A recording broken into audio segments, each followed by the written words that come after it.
ठाण्यात कोपिनेश्वर मंदिरामध्ये परिसरातील सुवासिनींनी एकत्र येऊन वटपौर्णिमा पारंपरिक पद्धतीने साजरी केली आहे।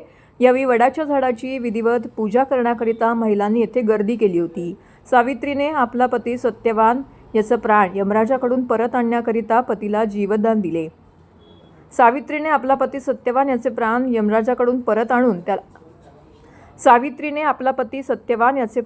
यमराजाकडून परत आणून आपल्या पतीला जीवनदान दिले। त्या दिवसापासून वटसावित्री या पूजेची सुरुवात झाली।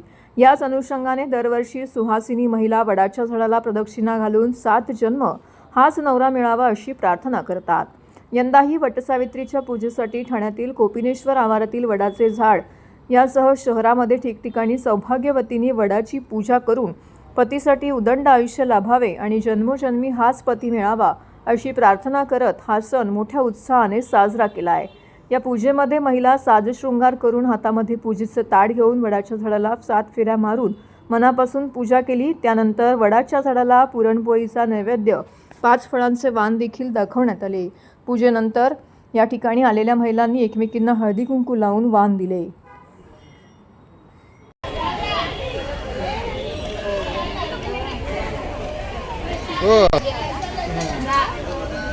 हालचे इनमें कम फेमस कैसे यूट्यूब पर है याद देखो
OnePlus 12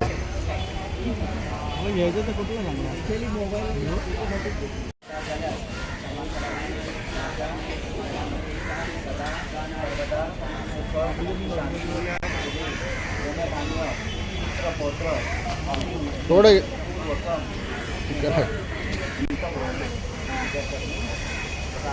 इकडे बघा।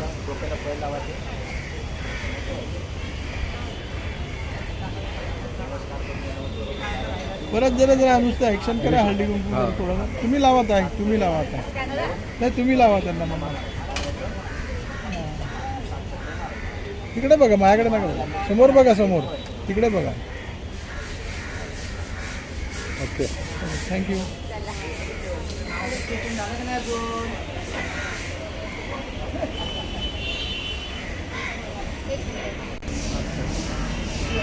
जाम वाढलाय रे जाम वाढला